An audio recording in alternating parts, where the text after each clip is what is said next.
महाभारत में द्रौपदी एक अहम किरदार है।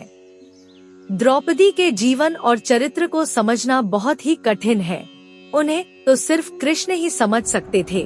द्रौपदी श्री कृष्ण की मित्र थी। मित्र ही मित्र को समझ सकता है। आज हम आपको द्रौपदी की वे 5 गलतियां बताना चाहते हैं, जिसके कारण महाभारत की संपूर्ण कहानी बदल गई।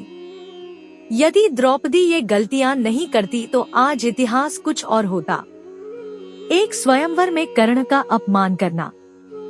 द्रौपदी कर्ण को चाहती थी, लेकिन जब उसे पता चला कि कर्ण तो सूत पुत्र है तो उसने अपना इरादा बदल दिया।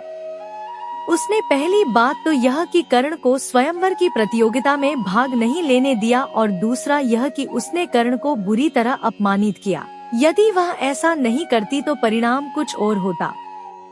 हालांकि द्रौपदी के पिता ने द्रोणाचार्य की मृत्यु की प्रतिज्ञा ली थी और उनका वध अर्जुन के अलावा और कोई नहीं कर सकता था, इसलिए वे चाहते थे कि उनकी पुत्री का विवाह अर्जुन से ही हो। 2 पांडवों की पत्नी बनना स्वीकार करना।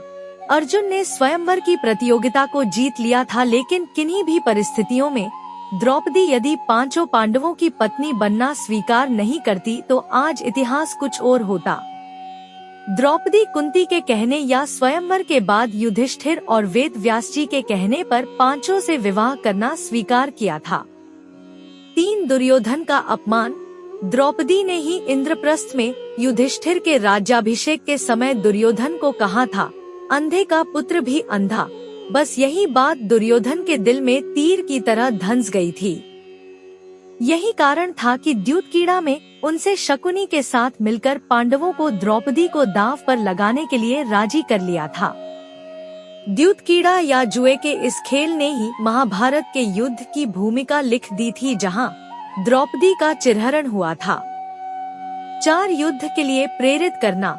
अपनी चिरहरण के बाद द्रौपदी ने पांडवों से कहा कि यदि तुम दुर्योधन और उनके भाइयों से मेरे अपमान का बदला नहीं लेते हो तो धिक्कार है तुम्हें। द्रौपदी ने पांडवों से कहा कि मेरे केश अब तब तक खुले रहेंगे जब तक कि दुर्योधन के खून से इन्हें धो नहीं लेती।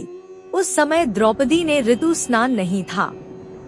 ऐसे में भीम ने कसम खाई कि मैं दुर्योधन की जांघ को गदा से तोड़ दूंगा और शासन की छाती को चीरकर उसका रक्तपान करूंगा। चीरहरण के दौरान कर्ण ने द्रौपदी को बचाने की जगह कहा, जो स्त्री 5 पतियों के साथ रह सकती है उसका क्या सम्मान। यह बात द्रौपदी को ठेस पहुंचा गई और वह हर समय अर्जुन को कर्ण से युद्ध करने के लिए उकसाती रही। 5 जयद्रथ की बुरी नजर। जुए में अपना सब कुछ गवा देने के बाद जब पांडव वनवास की सजा काट रहे थे, तब दुर्योधन के जीजा जयद्रथ की बुरी नजर द्रौपदी पर पड़ी। उसने द्रौपदी के साथ जबरदस्ती की और उसे रथ पर ले जाने का दुस्साहस भी किया, लेकिन ऐन वक्त पर पांडव आ गए और उसे बचा लिया। पांडव वहीं पर जयद्रथ का वध करना चाहते थे, लेकिन द्रौपदी ने पांडवों को ऐसा करने से तो रोक दिया, जो कि उसकी बड़ी गलती थी। द्रौपदी ने जयद्रथ के सिर के बाल मुंडवाकर 5 चोटियां रखने की सजा दी और सभी जनता के सामने उसका घोर अपमान करवाया। जयद्रथ किसी को अपना चेहरा दिखाने के लायक नहीं रहा और हर पल अपमान को सहता रहा। इस अपमान का बदला जयद्रथ ने चक्रव्यूह में फंसे अर्जुन के पुत्र अभिमन्यु को मौत के घाट उतार कर लिया। तो यह थे द्रौपदी की महाभारत को रचने में खास भूमिका। हालांकि द्रौपदी का उपरोक्त के अलावा और भी बहुत कुछ योगदान रहा है। इनमें से ऐसे कई कार्य हैं जिसके लिए उनकी प्रशंसा की जानी चाहिए।